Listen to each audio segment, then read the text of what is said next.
औज़ुबिल्लाहिमिनश्शैतानिर्रजीम बिस्मिल्लाहिर्रहमानिर्रहीम। मैं अपने तमाम सब्सक्राइबर को और नॉन सब्सक्राइबर को अपने यूट्यूब चैनल व्यू विद रुमान में वेलकम करता हूं और मैं यही कहूँगा कि मेरे चैनल को ज़्यादा से ज़्यादा सब्सक्राइब करें, लाइक करें, शेयर करें, कमेंट करें। आज मैं आपके सामने इको AC से 501 बिज़नेस फ्रांस का lecture number objective final term के लिए क्यूज़ लेके आया हूं और इसको हम अच्छे तरीके से देखेंगे और इसमें ज़रूर पूरी वीडियो सुनिएगा, वीडियो पूरी ज़रूर सुनिएगा ताकि आपको इसके रिलेटेड जो भी कंसेप्ट के बारे में क्वेश्चन आए तो आप उस क्वेश्चन को दे सकें। बल्कि आगे हमारी ICOM, BCOM, MCOM की क्लासेस ऑनलाइन हमारी चल रही हैं ऑल यूनिवर्सिटी के लिए, MCOM, BCOM और एसोसिएट डिग्री के लिए जो ICOM, BCOM और BA की भी चल रही हैं इंग्लिश की। तो हमसे रब्ता कर सकते हैं सब बच्चे जिन्होंने ऑनलाइन पढ़ना हो, ठीक है। और रीजनेबल फीस के ऊपर और ये जो ऑल यूनिवर्सिटी है पंजाब, सरगोदा, गुजरात, ETC जितनी भी यूनिवर्सिटी हुआ हमसे बच्चे रब्ता कर सकते हैं ऑनलाइन पढ़ने के। मेरा व्हाट्सअप नंबर मेरा यूट्यूब पेज के ऊपर दिया हुआ है या 0332715507 मेरा व्हाट्सअप नंबर है, इसके ऊपर आप रब्ता कर सकते हैं और हमसे ऑनलाइन क्लासेस के बारे में पूछ सकते हैं, ठीक है। चले आएगा हम बढ़ते हैं AC से 501 बिज़नेस फ्रांस की तरफ बढ़ते हैं इसके MCQs के। अब कहता है कि बिज़नेस फ्रांस में पहला MCQ है कि आपका इन्वेस्टिंग एक्टिविटी इंक्लूड किस में होता है। जब इन्वेस्टिंग, ये कैश फ्लो का एक टॉपिक है, इसमें 3 नंबर का पूछ सकता है आपको कि बताएं कैश फ्लो की कौन कौन सी एक्टिविटी होती है। एक होती है ऑपरेटिंग, एक होती है इन्वेस्टिंग, एक होती है फाइनेंसिंग। ये 3 किस्म की एक्टिविटी हैं जो कैश फ्लो में आती है। 3 नंबर का पूछ सकता है, मैं बता रहा हूँ।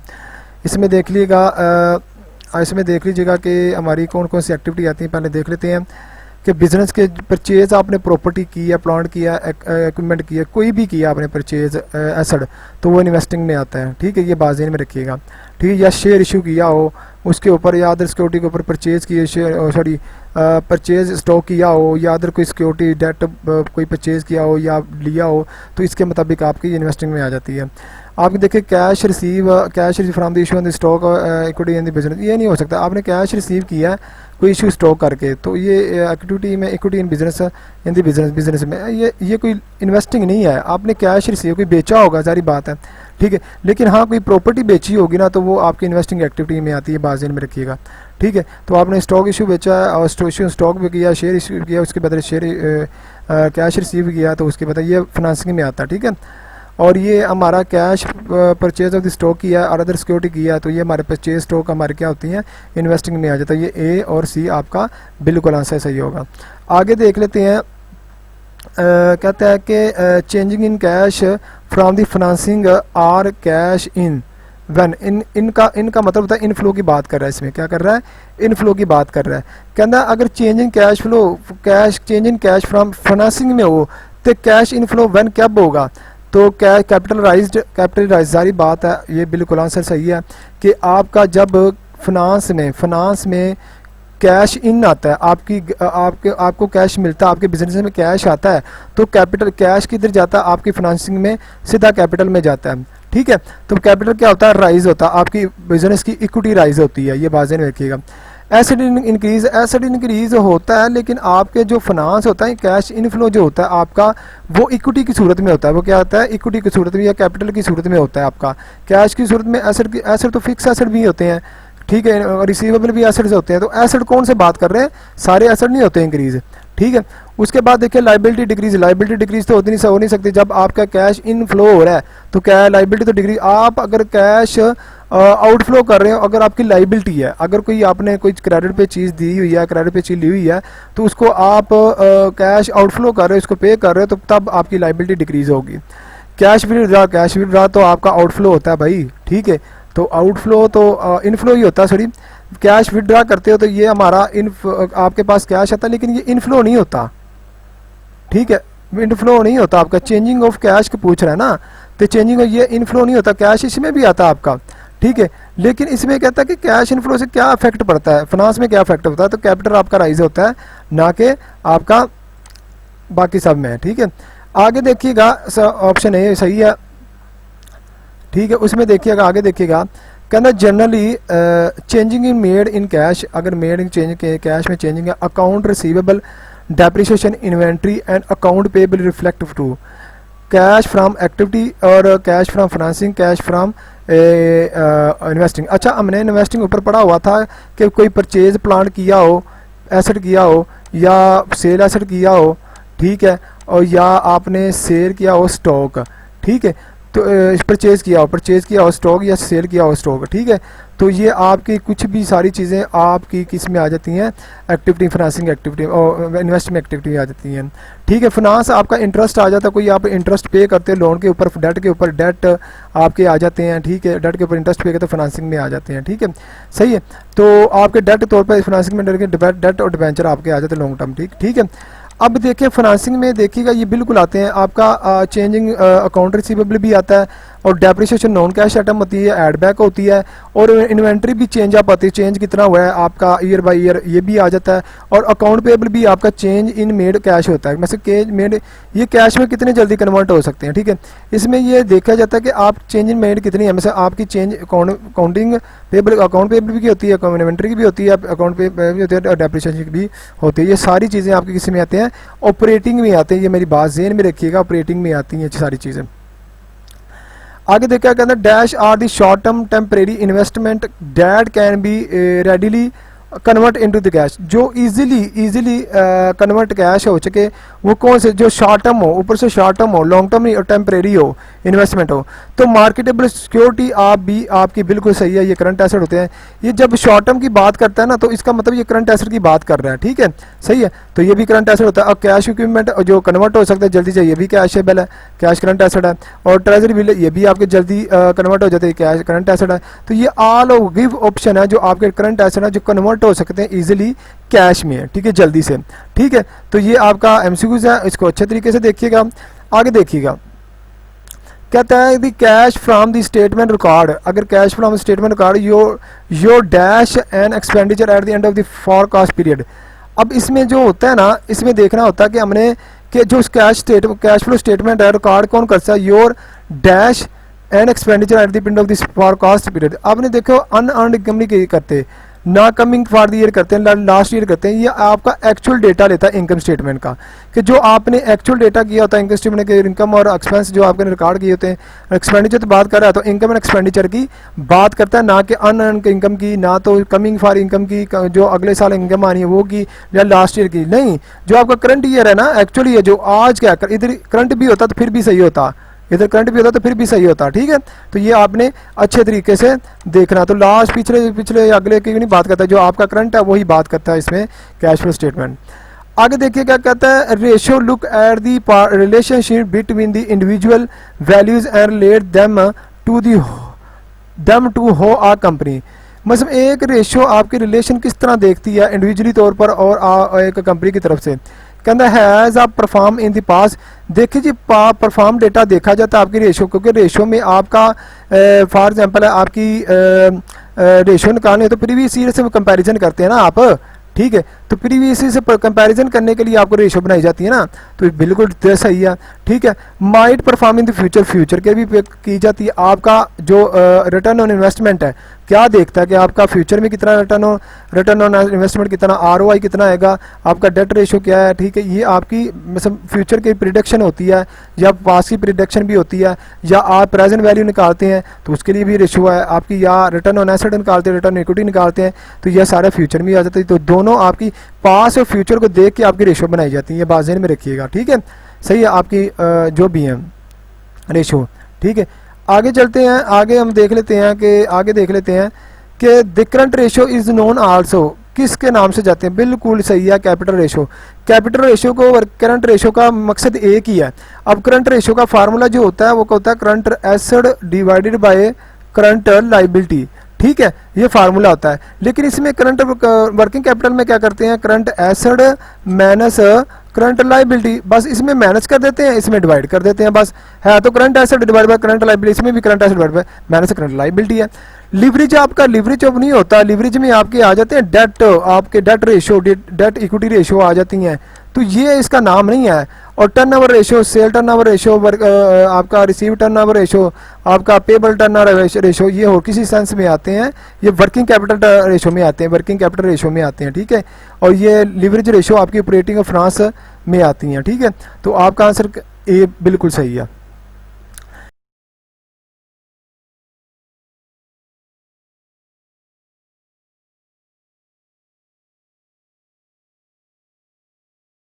कहता है कि dash is concern with the relationship between the long term liabilities that business has in the capital employed. देखिए जी, आपका कहता है कि रिलेशनशिप जो बिटवीन रखता है कि लॉन्ग टर्म लाइबिलिटी रखता है और बिजनेस हैज रखता है इट कैपिटल एम्प्लॉय, और कैपिटल एम्प्लॉयड रखता है, कैपिटल रखता है, इसका मतलब है गेयरिंग। इसका गेयरिंग में आपकी कई रेशो आ जाती हैं, डेट इक्विटी आ जाती है, ठीक है, फाइनेंसिंग आ जाती है, तो ये गेयरिंग आपकी डेट इक्विटी में ज़्यादातर आती है। लॉन्ग टर्म होते हैं ना, लॉन्ग टर्म, ये देखें ना, लॉन्ग टर्म लिखा, long term liability, long term debt equity, debt या डिबेंचर इक्विटी, डेट डिबेंचर आ जाते हैं। एसिड रेशो आपका क्या होता है, करंट होता है, इसको हम क्विक रेशो भी कहते हैं, ठीक, आगे एमसीक्यू जाएगा इसके बारे में। क्विक रेशो भी कहते हैं इसको, ये करंट एसेट के तौर पर होता है, ये शॉर्ट टर्म होते हैं। Working capital management, working capital management आपके शॉर्ट टर्म होते हैं, इसमें आप देते हैं inventory turnover, receivable turnover, inventory turnover, receivable turnover और आप टर्नओवर और आपके और पेबल टर्नओवर आ जाते हैं, ठीक है। तो ये आपके टर्नओवर रेशो होते हैं। All of give option, all of give option ही आपकी गेयरिंग आती है, ठीक है। उसमें देखिएगा, आगे देख लीजिएगा कि आपकी dash give a picture of business ability to generate cash flow and pay it the financial obligation. कहता है कि वो कौन सी पिक्चर है जो आप एबिलिटी करते हो, कैश जनरेट करते हो और इसमें अपनी पे ऑब्लिगेशन करते हो, अपनी लाइबिलिटी को पूरा करते हो। मैनेजमेंट रेशो तो कभी नहीं आती है। Working capital ratio, working capital में आप क्या करते हो, आप करते हो अपनी करंट लाइबिलिटी को मेट करते हो करंट एसेट की सूरत में, ठीक है। तो ये भी आपका हो सकता है सही, ठीक है, अगर वो करंट एसेट में पूछ रहा हो। अब उसने कहा फाइनेंशियल ऑब्लिगेशन, फाइनेंशियल ऑब्लिगेशन में तो शॉर्ट टर्म भी आती है, लॉन्ग टर्म भी आती है। तो net profit margin ratio, net profit margin का रेशियो तो आपका होता है ना net profit divided by sale, तो ये तो आपकी लाइबिलिटी को पूरा नहीं करता। सॉल्वेंसी रेशियो एक ऐसी रेशियो होती है जो आपकी लॉन्ग टर्म रेशियो के लिए अप्लाई होती है, जो आपकी सॉल्व से निकला ना, तो आपकी प्रॉब्लम की लाइबिलिटी को पूरा करते कैश जनरेट करती है, ठीक है। आगे देखिएगा, कहता है balance sheet items aspects the percentage of, कहता है बैलेंस शीट में कौन सी चीज़ है जो परसेंटेज में एक्सप्रेस करती है। परसेंटेज इसका मतलब, परसेंटेज का मतलब ये परसेंटेज, ठीक है। अब वो कौन सी है, नेट सेल इनकम स्टेटमेंट का होता है, बैलेंस शीट का नहीं होता, ये इनकम स्टेटमेंट का होता है, ठीक है, बैलेंस शीट का पार्ट नहीं होता ये। टोटल रेवेन्यू भी इनकम स्टेटमेंट का होता है, तो बैलेंस शीट का नहीं होता। टोटल लाइबिलिटी होता है आपका, लेकिन बैलेंस शीट का होता है, लेकिन इसमें रेशो नहीं बनती है आपकी, ठीक है। अगर डेट इक्विटी रेशियो निकालते हो, डेट इक्विटी रेशियो निकालते हो, वो निस्बत के हिसाब से बनती है, मतलब डेट आपकी कितना है और इक्विटी कितनी है आपकी, वो 2:1 बनती है, ठीक है। लेकिन टोटल करंट एसेट आपका जो होता है ना, वो टोटल एसेट आपकी करंट रेशियो के मुताबिक बनती है। वैसे करंट रेशियो आ जाता है, इसमें 2:1 ही बनती है, लेकिन क्विक रेशियो आ जाता है, कैश रेशियो आ जाता है, ठीक है, एसेट टर्नओवर आ जाता है, ठीक है। आपकी जो एक्सप्रेस होती है ना, वो आपकी एसेट के ऊपर होती है, लाइबिलिटी के ऊपर नहीं होती, ठीक है।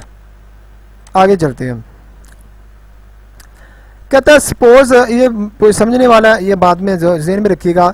कहता है suppose the market value the exceed book value the 25 lakh 2,50,000 and what will be after tax, what will be, ये देखिए what will be after tax proceed, proceed का मतलब होता है कि आफ्टर टैक्स प्रॉफिट क्या होगा, आफ्टर टैक्स प्रॉफिट क्या होगा, ये सोचने वाली बात है। इफ द टैक्स रेट 34%, अब देखें ये समझ लो कि फॉर एग्जांपल ये आपका बुक वैल्यू एक्सीड कर रही है, बुक मार्केट वैल्यू एक्सीड कर रही है बुक वैल्यू से 25, फॉर एग्जांपल ये 25,000 है, ठीक है, और ये इसके ऊपर हम टैक्स लेते हैं 34%, ठीक है, 34%।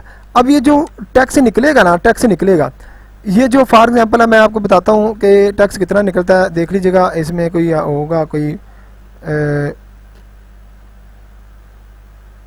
हम कैलकुलेटर शो कर लेते हैं, ठीक है। ये देखिएगा, अब 34 का क्या होगा, 2,50,000 मल्टीप्लाई 34 डिवाइडेड बाय 100, तो 85,000 आएगा, ये 85। अब ये आ गया बिफार, अब देखें ये आ गया, जो ये आया ना, ये हमारी क्या आई है 84 आया, टैक्स आया हमारा, टैक्स आया। हमने तो आफ्टर टैक्स मालूम करना है ना, आफ्टर टैक्स मालूम करना है, इसका मतलब है कि 2.5 लाख और इसमें से 85 लेस कर देंगे, तो बाकी जो रिमेनिंग बचेगा वो देख लीजिए क्या बचेगा आपका, ये आ जाता है, इसमें से 2.5 लाख लेस कर दीजिएगा,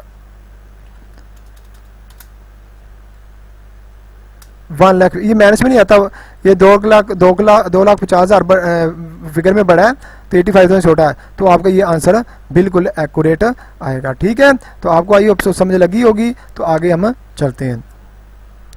कहता है कि when a corporation wishes to borrow, borrow का मतलब है लोन लेना, बारो का मतलब होता है लोन लेना, आपको लॉन्ग टर्म के लिए होता है खास तौर पर, from public on the long term basis, अगर लॉन्ग टर्म बेसिस के लिए आप बारो करते हैं। It does to buy issue और सेल, क्या इसको हम बाय एंड इशू कर सकते हैं? तो वो कौन सी जगह सिलेक्ट ऑप्शन करना है, debt and debt security bonds. बिल्कुल, आप बारो जब करते हैं या तो आप डिबेंचर करते हैं या आप बाउंड करते हैं, ठीक है, बाउंड, ठीक है, या आप डेट करते हैं, सिक्योरिटी भी इसके नाम से कहते हैं, डेट सिक्योरिटी या बाउंड सिक्योरिटी। ठीक है, तो कॉमन स्टॉक तो आपका शेयर होता है भाई, ये नहीं होता, ये तो आपको बारो नहीं किया जाता, ये इशू किए जाते हैं कैपिटलाइज करने के लिए। प्रेफरेंस स्टॉक भी आपको बिल्कुल स्टॉक की शेयर की तरह ही होता है, लेकिन इसको प्रेफर किया जाता है। ऑल ऑफ गिव ऑप्शन गलत ऑप्शन। ठीक है, तो आगे चलते हैं हम। The payment of the dividend is the direction of the, कौन सा डिविडेंड कौन पेमेंट डायरेक्शन डिक्लेरेशन देता है? चेयरमैन नहीं देता, आपका बोर्ड ऑफ डायरेक्टर देता है। बोर्ड ऑफ डायरेक्टर आपको डिविडेंड अलाउंस देता है, डिक्लेयर करता है। ना तो शेयर होल्डर देते हैं ना स्टॉक होल्डर देते हैं। शेयर होल्डर आपके मालिक होते हैं, लेकिन शेयर होल्डर आपके डायरेक्टर को इलेक्ट करते हैं। ये बाजेन में रखिएगा, ये एमसीक्यू आ सकता है कि डायरेक्टर को कौन इलेक्ट करता है। ठीक है, तो शेयर होल्डर करते हैं, सही है, ये बाजेन में रखिएगा। कहता है base on the dash the investment is accepted, अगर एक्सेप्टेड कब होती है? If the dash exceed the required rate of, तो आपको पता है कि IRR है भाई, IRR एक ऐसे, इधर भी IRR आना है और इधर भी IRR, क्योंकि फॉर एग्जांपल है आपका IRR 50%, सॉरी 15% आ जाता है और आपका रिक्वायर रेट आ रहा है जो 10% है, तो इसका मतलब ये एक्सीड कर रहा है ना भाई, आपका 15% 5% एक्सीड कर रहा है, तो ये रिक्वायर रेट ऑफ 10% से ऊपर आना चाहिए, ना कि अगर नीचे आ जाता है रिजेक्ट हो जाता है। ठीक है, तो प्रोबेबिलिटी इंडेक्स आपकी ना तो टाइम वैल्यू को कंसीडर करता है, ये तो आ ही नहीं सकता। ठीक है, लेकिन ये उस वक्त आता है जब 1 से आपकी प्रोबेबिलिटी इंडेक्स बढ़ जाए। पे बैक पीरियड, पे बैक में पीरियड में होता है जितनी जल्दी आप रिकवर कर लो पैसे। ठीक है, पे बैक पीरियड में आपकी 1 साल में, 2 साल में, 3 साल में, जितनी जल्दी कवर करोगे वो उसको चूसेगा। नेट प्रेजेंट वैल्यू वो होती है जहाँ आपकी नेट प्रेजेंट वैल्यू जो पॉजिटिव आए, पॉजिटिव आएगी तो एक्सेप्ट करेंगे, ये एमसीक्यू आ सकता है इसमें पॉजिटिव वाला। कहता है two investment are mutually exclusively, अब आप 2 से ज़्यादा इन्वेस्टमेंट आ जाती हैं, ABC ऐसे आ जाती हैं। Then taking on the the means, कौन सा टेक करेंगे? We can not take the another one, मतलब इसमें से कोई हम नहीं ले सकते। The other is pending to the next period, नहीं ये भी नहीं कर सकते। The project of the are independent, मतलब आपका प्रोजेक्ट इंडिपेंडेंट होना चाहिए, लेकिन वो डिपेंड करता है किसके ऊपर होना चाहिए, लेकिन हर दफ़ा इंडिपेंडेंट तो नहीं होना चाहिए। म्यूचुअली एक्सक्लूसिव का मतलब होता है कि आपके ज़्यादा से प्रोडक्ट हुए हैं, तो फिर हम क्या करते हैं, do not take other one, कोई भी एक हम टेक में से एक दूसरे से टेक नहीं कर सकते। मतलब मैं ये नहीं चूज़ कर सकते ये बेहतर है ये बेहतर, मतलब आपने एक चूज़ करना होता है, 2 चूज़ नहीं कर सकते आप। ठीक है, तो ये बेहतर है। Probability index rule is take an investment if index number आपका 1 से एक्सीड होना चाहिए। प्रोबेबिलिटी इंडेक्स आपका 1 से एक्सीड होना चाहिए, तब आप एक्सेप्टेबल करोगे इसको। ठीक है, ये बात ध्यान में रखिएगा। कहना the average time between the purchase and acquiring, acquiring का मतलब भी परचेज करना ही होता है। Inventory and receiving cash flow, cash proceed from it sale is called operating cash flow. बिल्कुल सही है, क्योंकि आपका जो इन्वेंट्री है या रिसीवेबल है, रिसीव कैश है या रिसीवेबल है, ठीक है, जो आपने किए होते हैं ये आपकी ऑपरेटिंग में आ जाते हैं। ठीक है, लेकिन आपकी कैश में क्या आते हैं? इन्वेंट्री प्लस रिसीवेबल, ठीक है, और उसमें कैश होगा तो ऐड कर लेते हैं, उसमें लेस कर देते हैं पेबल, तो ये आपका कैश साइकिल आ जाता है। अकाउंट रिसीवेबल पीरियड तो फार्मूला एक लैद पीरियड है ना, वो तो आप वर्किंग डेज में आता फार्मूला। इन्वेंट्री पीरियड का भी एक फार्मूला लैद है। ठीक है, तो इसमें ये इसका 36.5 डिवाइडेड बाय रिसीवेबल टर्नओवर ये आ जाता है, तो इसको डिवाइड कर लीजिएगा, तो इसको मल्टीप्लाई करेंगे तो रेशियो में आपका जवाब आ जाएगा। इसका भी ऐसे 365, ठीक है, तो डिवाइड बाय कर देगा इन्वेंट्री टर्नओवर। ठीक है, इन्वेंट्री टर्नओवर, ठीक है, तो मल्टीप्लाई 100 कर दीजिएगा, आपको जवाब आ जाएगा। ठीक है, सही है, तो ये आपका आंसर है। ये देख लीजिएगा फार्मूले, ठीक है, ये ऐसे ही फार्मूले होने हैं। विच of the following does not affect cash cycle of the company, कौन सी चीज़ है जो कैश साइकिल पर अफेक्ट नहीं करती? इन्वेंट्री करती है बिल्कुल, अकाउंट रिसीव बिल्कुल करते हैं, पेबल बिल्कुल करते हैं, नॉन ऑफ बिल्कुल सही है, क्योंकि ये सारी चीज़ें आपके कैश फ्लो को अफेक्ट करती है। कैश फ्लो का मतलब क्या है? Inventory plus receivable less payable, ये आपका कैश साइकिल है आपका। ये एमसीक्यूज बिल्कुल पक्का आता है, ये लॉन्ग में भी आ सकता है, ये बाजेन में रखिएगा, इसमें फिगर दी हो गया। इन्वेंट्री 2200 की है, रिसीवेबल हमारे 100 के हैं और हमारी 150 की पेबल है, तो कैश साइकिल निकाल दे जी। तो आपको पुट करना है फार्मूला, ये इन्वेंट्री कितनी है 200 की और प्लस ये 100 कर देंगे इन्वेस्टेबल और लेस कर देंगे 150, तो बाकी जो बचेगा आपका जवाब मिल जाएगा। तो ये आपका लॉन्ग में आ जाता है, ये बाजेन में रखिएगा, ठीक है। कहता है which of the following is the cheapest source of the financing available to the finance के लिए कौन सा सोर्स चीपर होता है? बैंक लोन से आपका चीपर तो नहीं होता, इस पर इंटरेस्ट पे करना पड़ता है, लेकिन ये होता चीपर है, मैं बता रहा हूँ। कमर्शियल पेपर भी नहीं है। ट्रेड क्रेडिट मतलब आप उधार पे ले सकते हो, चीपेस्ट सोर्स है, आपको कोई इंटरेस्ट पे नहीं करना पड़ता, आपने जो वादा किया उस पर आप पे कर देते हैं अमाउंट। लोन पे आपने इंटरेस्ट पे करना होता है, चीप नहीं इंटरेस्ट पे करना होता है, प्रिंसिपल रहता है मतलब इंटरेस्ट रहता है। कहता है dash is sensitive incentive offer by the seller to the encourage buyer to pay दी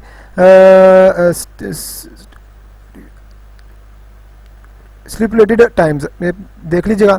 अब इसमें देखिएगा कि आपको सेलर ऑफर कराता है कि आप मुझे पैसे दो, मैं आपको डिस्काउंट दे देता हूँ, उसको कैश डिस्काउंट कहते हैं जी। उसी टाइम आपको जो मिलता है कैश डिस्काउंट, क्वांटिटी डिस्काउंट नहीं कहते, क्वांटिटी तो आपको जिस चीज़ों के कम होगा उसका नहीं कहते हैं। फ्लैट डिस्काउंट होता है इकट्ठा, ऐसे नहीं होता है, आप उसी टाइम देते हैं, ऑफर कराते हैं, उसी टाइम आप ले लेते हैं।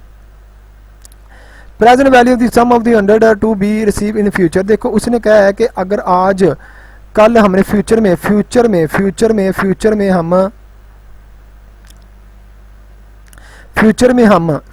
हम 100 रुपया लेते हैं, तो उसकी वैल्यू आज में कितनी होगी? तो सारी बात है आज में लेस देन 100 होगी भाई, मोर देन 100 नहीं होगी।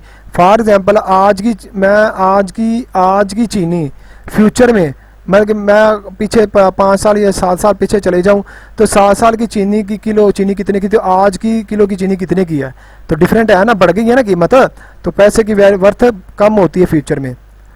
Long term debt have debt risk of loss resulting from the changing in the interest rate than do short term bonds. कहना शॉर्ट टर्म बॉन्ड की निस्बत इंटरेस्ट रेट जो हमने चेंजिंग इन इंटरेस्ट रेट होता है आपकी, उसमें ज़्यादा कौन सा होता है? मोर रिस्क होता है, क्योंकि लॉन्ग टर्म में ना, शॉर्ट टर्म में ये एक होता है कि आपको इंटरेस्ट रेट भी पे करना पड़ता है, ठीक है, और उसमें आपको ज़्यादा रिस्क भी होता है, ठीक है। लॉन्ग टर्म में ज़्यादा होता है और शॉर्ट टर्म में कम होता है, लॉन्ग टर्म में मोर रिस्क ज़्यादा होता है शॉर्ट टर्म की निस्बत, ठीक है, लेस नहीं होता, जीरो मोर देन होता है। प्रेजेंट वैल्यू फैक्टर, इसका फार्मूला ये है कि 1 divided by 1 plus R raise की पावर टी एन होता है। अच्छा, इसमें पूछ सकता है कि present value factor of the NFT पूछ सकता है, एनएफटी भी पूछ सकता है, ये बुक में फार्मूला दिया होगा, और एनएफटी का फार्मूला है 1 minus 1 divided by 1 plus R raise की पावर 1, और इसमें होगा मेरे ख्याल +1। इसके देख लीजिएगा, ये फार्मूला इसका बिल्कुल एनएफटी फैक्टर का है, ये देख लीजिएगा फार्मूला, ठीक है। तो ये नहीं डिस्काउंट फैक्टर का फार्मूला नहीं, ये नहीं होगा प्रेजेंट वैल्यू का फैक्टर नहीं होगा फार्मूला, ठीक है। तो ये फैक्टर पूछ रहा है, प्रेजेंट वैल्यू फैक्टर पूछ रहा है, प्रेजेंट वैल्यू नहीं पूछ रहा है, ठीक है। तो ये फैक्टर का फार्मूला है, ठीक है। आगे देखिएगा depreciation expense, operating cash flow, operating expense बिल्कुल आप प्रोडक्शन में मशीन यूज़ नहीं करते, ऑपरेशन ही तो कर रहे होते हैं, इन्वेस्टिंग नहीं होता, इन्वेस्टिंग में तो आपने परचेज एसेट किया होता है, उसके ऊपर वर्कआउट तो नहीं करते हैं, ठीक है। फाइनेंसिंग में भी नहीं हो सकता, तो ऑपरेटिंग एक्सपेंस है, ठीक है, इसमें ये बात रखिएगा। इंटरनल ग्रोथ रेट टेल हो रिपीटेडली, हमें क्या बताता है? फर्म ग्रोथ बनाता है। इंटरनली ग्रोथ रेट आपके फर्म की बताता है, sale of the firm growth नहीं, आपकी इंटरनल की बताता हो, सेल की ठीक है ग्रोथ कितनी है, लेकिन इंटरनल की टोटल फर्म में आपकी सेल ग्रोथ भी आ जाता है, प्रॉफिट ग्रोथ भी आ जाता है, तो ये फर्म टोटल आ जाती है ना, फर्म ग्रोथ होती है ना, सारी ये चीज़ें, ठीक है, ये सारी चीज़ें इसमें आ जाती हैं। You can determine the number of the period n, कहता हमने n मालूम करना है, n मालूम करना है in the present value of the calculation, present value of the calculation में यू विल नो क्या, हमें फ्यूचर कैश फ्लो भी चाहिए, प्रेजेंट कैश फ्लो भी चाहिए, इंटरेस्ट भी चाहिए और ऑल गिव ऑप्शन भी चाहिए। तो n मालूम करने के लिए हमें ये सारी चीज़ें रिक्वायर होती हैं। अभी देखो हमने प्रेजेंट वैल्यू का फार्मूला क्या है, कैश फ्लो या future value divided by present value का present value is equal to future value multiply 1 plus R raise की पावर n। अब ये हमने मालूम करना है और हमें ये देखो आई भी चाहिए, फ्यूचर वैल्यू भी चाहिए, प्रेजेंट वैल्यू भी चाहिए, ऑल गिव ऑप्शन। ठीक है, कहते future value of the first 100 in the 2 year the eight of the discount. मतलब ये देखिए ना इसमें ऐसे होना है कि आपका कैसे होना है, ये देख लेते हैं हम। देखो अब हमने क्या करना है इसमें 100 पहले तो 1 पॉइंट ये फार्मूला लगाना है 1.08, ये 1 पॉइंट फार्मूला है। ठीक है, ये present value divided by future value multiply 1 plus R 0.8 है, में से 8% डिवाइड 100 करेंगे तो ये देखें ना 8% है ना, इसे ऐसे डिवाइड बाय 100 करेंगे तो ये आएगा 0.08 आ जाएगा। तो 1 प्लस ये होगा formula present value multiply 1 plus R raise की पावर n। ठीक है, ये होता है फार्मूला, सही है। तो इसमें आपकी प्रेजेंट वैल्यू क्या 100 है, मल्टीप्लाई 1 प्लस 0.08 आ जाएगा और रेज़ की पावर कितने आपका 2 है। ठीक है, तो हमने ये देख लेना उसमें कि कैलकुलेशन में देख लेना है, तो हमने कैसे निकालता है, रे स्केयर लेना, ये देखो स्केयर है तो ये 1.1664 आ जाएगा। ठीक है, और मल्टीप्लाई कर देना 100 के साथ तो ये आपका आंसर आ जाएगा 116.64। ठीक है, ये आपका आंसर आ गया। आगे बढ़ते हैं। आगे है कि विच of the following which one of the given option is generally consider the most liquidating asset। मतलब इसमें से कौन से लिक्विड एसेट जल्दी हो सके, लिक्विड होता है जो कन्वर्टेबल कैश हो सके easily, account receivable, inventory, net fix asset, intangible asset. अब इसमें देखिएगा कि ज़्यादा कन्वर्ट हो जाता है मोस्ट वो रिसीवेबल है, क्योंकि आपने पैसे किसी से लेना, उससे कहोगे मुझे पैसे दो, ठीक है, इतने दिनों में कतार को वो करके दे देगा। इन्वेंट्री को सेल करना बड़ा मुश्किल हो जाता है आपको, अगर 2 दिन में 3 दिन में इन्वेंट्री सेल करनी पड़ जाए तो बड़ी मुश्किल हो जाती है आपको। ठीक है, सही है, तो ये होता है आपका। और नेट फिक्स एसेट आपको कन्वर्ट नहीं ना कर सकते, ना इंटेंजिबल आपको ज़्यादा कन्वर्ट होती तो एक अरसा लग जाता है ना। तो रिसीवेबल मोस्ट आपका क्या कन्वर्टेबल है। इसमें देखिएगा in finance we refer to the market for the relatively long term financial instrument as the dash market. वैसे मनी मार्केट नहीं होती है, अगर आपने किसी मार्केटिंग में relative long term financial instrument लेके जानी, इन्वेस्टमेंट करनी है मनी में, तो वो आपकी कैपिटल मार्केट होंगी, मनी मार्केट भी नहीं होगी, प्राइमरी भी नहीं होनी, सेकेंडरी भी नहीं होनी। प्राइमरी में तो हो जाएगा जब आप स्टॉक एक्सचेंज में सीधा जाएँ, ठीक है, उसमें सेकेंडरी होता है जो आप ट्रेड कर रहे होते हैं एक दूसरे में।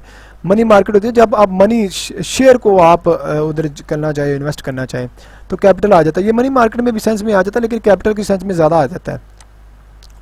ठीक है, तो कैपिटल सेंस अच्छी बनती है क्योंकि आपके कैपिटल मार्केट में आपने फाइनेंशियल इंस्ट्रूमेंट अप्लाई करने होते हैं, मनी मार्केट में नहीं करने होते। ठीक है, ये बात बहुत मोस्ट इंपॉर्टेंट, ये फाइनेंशियल इंस्ट्रूमेंट आपकी बुक में दिए होगा, पढ़िएगा। Which of the following expense is given option is not cash outflow in the firm। आपका आउटफ्लो कौन सा नहीं है, डिविडेंड होता है भैया आउटफ्लो, आपका इंटरेस्ट पेबल होता है, टैक्स भी होता है आपका आउटफ्लो, लेकिन डेप्रिसिएशन तो ना तो आपका इनफ्लो होता है और ना ही आउटफ्लो होता है, ये दोनों नहीं होते भाई, ये बात ज़हन में रखिएगा। अगर इधर इनफ्लो भी लिखा जाता ना तो डेप्रिसिएशन तब भी सही होता आंसर, तो ये बात ज़हन में रखिएगा। Depreciation is a non cash item, ये भी एमसीक्यूज आ सकता है आपको, ये बात ज़हन में रखिएगा। कहता है standardize financial statement representing all the item of the financial statement as the percentage of the total is. तो या आपने जितनी भी फाइनेंशियल स्टेटमेंट परसेंटेज के तौर पर आपने आंसर निकालना हो, जैसे शेयर रेशियो है परसेंटेज के हिसाब से, नेट प्रॉफिट रेशियो है तो ये परसेंटेज के हिसाब से, तो जितनी भी फाइनेंशियल स्टेटमेंट के ऊपर आती है उसे कॉमन स्टेटमेंट कहते हैं, कॉमन सेल्स स्टेटमेंट कहते हैं। आपको ये बात ज़हन में रखिएगा, इसको कॉमन सेल्स स्टेटमेंट कहते हैं, इनकम स्टेटमेंट नहीं कहते, कैश फ्लो स्टेटमेंट नहीं कहते, बैलेंस स्टेटमेंट नहीं कहते हैं। कॉमन सेल्स कॉमन आ जाती है ना, जिसमें आपकी इनकम भी आ जाती है, कैश फ्लो स्टेटमेंट भी आती है, बैलेंस शीट में कॉमन आ जाती है आपकी, ठीक है। सारी आपने रेशियो देखनी होती है। अगर विच of the following option describe the current ratio for the business, तो कौन सी होती है आपकी कि करंट रेशियो में हमेशा मेरी बात याद रखना, करंट रेशियो आपका मतलब होता है कि अगर एट लीस्ट आपको होनी चाहिए 1+1 होनी, 1:1 होनी चाहिए। अगर आपका एक कैश है ना तो करंट लाइबिलिटी भी एक ही होनी चाहिए आपकी, ठीक है। तो ये बात है, ये बात है, ठीक है। तो आपकी एटलीस्ट 1 होनी चाहिए करंट एसेट जो आपकी लाइबिलिटी को पूरा कर सके, ठीक है। तो ये बात है। A series of the constant cash flow that occur at the end of the each period are the some fix number of the period. तो आपकी कौन सी ये एन्युटी होती है, मैं समझिए कांस्टेंट कैश फ्लो दिए हुए हैं, वैसे अ series of the constant cash flow की होती है। तो इसमें दो देखो, एन्युटी में भी होते हैं cash flow, constant cash flow, और प्रॉपर्टी में भी, प्रॉपर्टी में भी कांस्टेंट कैश फ्लो होते हैं। यहाँ तो बात सही है, ठीक है। Debt occur at the end of the given period, आपका each period of the some fix number of the period, आपको कोई for example some fix number होता है कि 2 ईयर, 3 ईयर, 4 ईयर, 5 ईयर। अब देखो यहाँ आके परपेचुइटी खत्म हो जाती है, परपेचुइटी होती है इन्फिनिटी, उसमें नंबर ऑफ ईयर नहीं बताए जाते, ठीक है। मल्टीपल कैश फ्लो तो हो ही नहीं सकता। एन्युटी ड्यू का मतलब होता है कि एक साल बाद इस तरह की एन्युटी ड्यू होते हैं, इसमें भी साल होते हैं लेकिन एन्युटी ड्यू होते हैं ये, ठीक है। लेकिन आपने ऑर्डिनरी एन्युटी बिल्कुल सूट करती है, आपके नंबर ऑफ ईयर भी बताए जाते हैं और आपको कांस्टेंट कैश फ्लो भी बताए जाते हैं। तो annuity ordinary annuity is accurate answer, ठीक है। आगे चलते हैं। कहता है which of the following item provide the important function of the shielding part of the income from the taxes. कहते हैं इनकम स्टेटमेंट में सबसे ज्यादा शील्डिंग का मतलब होता है सेविंग, शील्डिंग का मतलब क्या होता है, saving.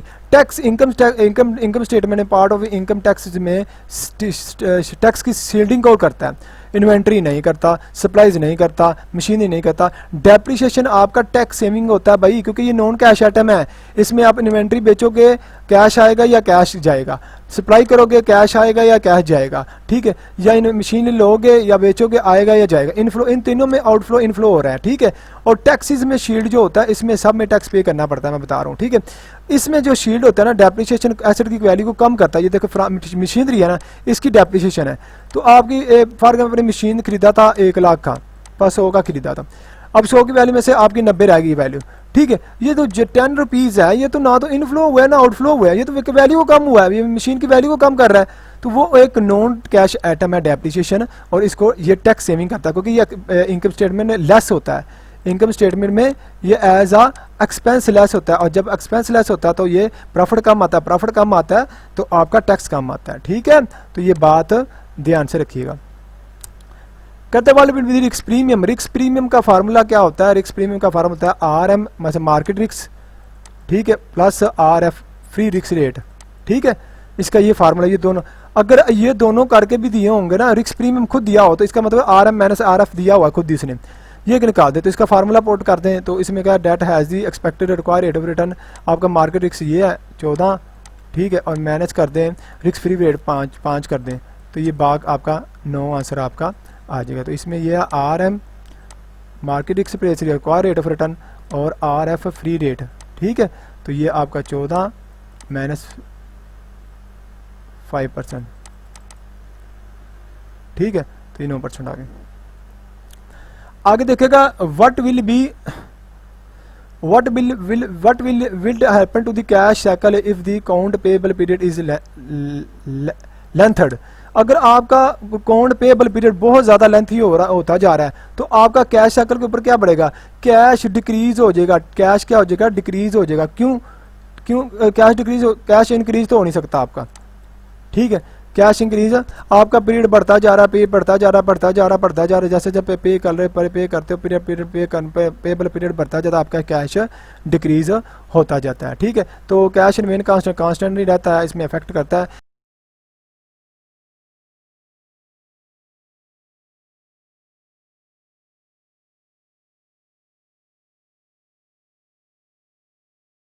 Cash cycle has to be nothing, payable period नहीं होता, क्यों नहीं होता इफेक्ट। ठीक है, तो कैश आपका कैश होता है, इफेक्ट करता है, डिक्रीज होता है। व्हाट अमाउंट बारो शुड बी पे eight the end of the year, 4 year 12% interest rate of the loan 8%। ठीक है, अब इसका निकाल लीजिएगा आप, ये ऐसे निकलना है, देखिएगा इसमें ये ऐसे निकलना है 8000 मल्टीप्लाई 12 डिवाइडेड बाई 100, तो ये 960 आ जाएगा। और इसने बताया कि इंटरेस्ट कहता है व्हाट अमाउंट बारो वुड पे, कि जो हमने बारो की था, लोन लिया था, पे कितना करना पड़ेगा eight the end of 4 year के बाद कितना पे करना पड़ेगा। तो ये आपकी आ गई है, बल्कि ये आपका आ गया, ये तो इंटरेस्ट आ गया, इंटरेस्ट प्लस प्रिंसिपल अमाउंट कितनी है 8000 की, तो 8000 ऐड कर देंगे तो 8960 आपको 4 साल बाद आपको पे करना पड़ेगा, इतनी अमाउंट। ठीक है, आगे देखिएगा, विच of the following is difference between the current asset and the current liability, working capital, बिल्कुल वर्किंग, ये डिफरेंस बिटवीन अगर वो कहता है ना current asset divided by current liability, तो फिर ये करंट रेशो होता। ठीक है, अगर वो कहता करंट एसेट डिफरेंस ना बोलता, अगर कहता which of the following divided by current asset and current liability, तो ये वर्किंग कैपिटल होता, करंट रेशो होता। ठीक है, क्योंकि ये एक ही काम करते हैं, लेकिन ये डिफरेंस पूछ रहा है तो वर्किंग कैपिटल है, नेट अवेलेबल कैपिटल नहीं है, नेट का डिफरेंस नहीं है, नहीं होता, ये तो ये बकवासी की हुई है उसने।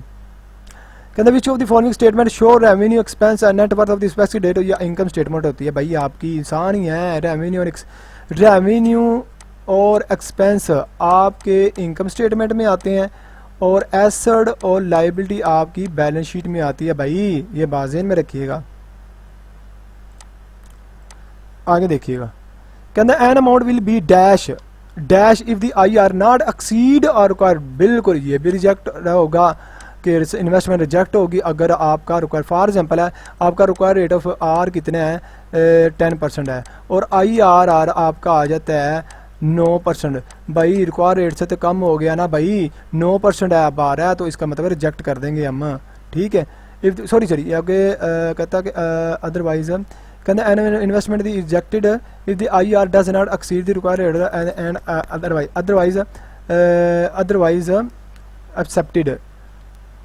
अदरवाइज एक्सेप्टेड ये तो रिजेक्ट होगा, ये तो पक्का रिजेक्ट है ना। ठीक है, एंड अगर उसमें पूछा हुआ है एंड एक्सेप्टेड अदरवाइज, मतलब एक्सेप्टेड अदरवाइज होगा अगर वो रिक्वायर्ड रेट से ज़्यादा हो जाता है। ठीक है, अगर कोई सेंस नहीं बताया तो मेरे ख्याल से ये जवाब होगा रिजेक्टेड ही होगा, मेरे ख्याल से बेहतर होगा अगर उसने सेंस लिया कि अदरवाइज इससे बढ़ जाए तो एक्सेप्टेड होगा। ठीक है, सही है, तो ये आंसर बनता है।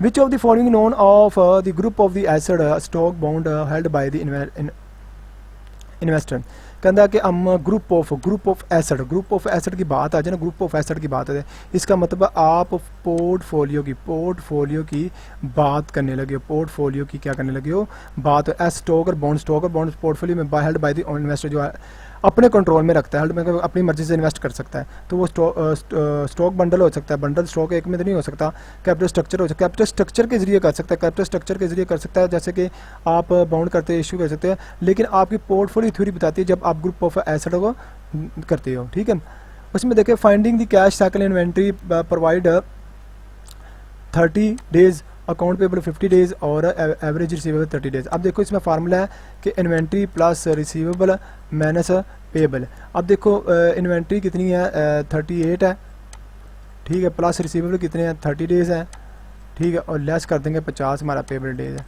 तो ये कितने हैं 30 और 38 68 माइनस 50 तो ये हमारा 18 जवाब आता है। ठीक है, तो ये आपका आंसर बनता है।